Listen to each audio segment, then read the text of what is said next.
मित्रांनो, नशीब कधी कोणाचं पलटेल हे आपण सांगू शकत नाही. सध्या सोशल मीडियावर एका माणसाची कहाणी खूप व्हायरल होत आहे.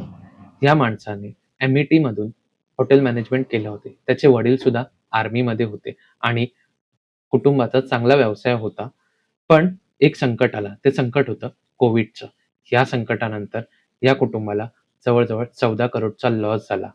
त्या संकटानंतर या तरुणाने पुन्हा एकदा स्टार्टअप करून हातपार मारण्याचा प्रयत्न केला.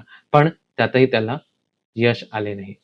मग त्याच्याकडे उरली फक्त त्याची बाईक आणि आज तो रॅपिडो चालवून या परिस्थितीशी झुंज देत आहे.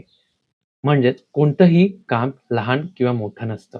तर ते काम करण्याची जिद्द आपल्यात असली पाहिजे. त्या परिस्थितीशी झगडण्याची जिद्द आपल्यात असली पाहिजे. हेच अशाच प्रेरणादायी व्हिडिओसाठी आपले चॅनल सबस्क्राईब करा आणि लाईक करा. Thank you.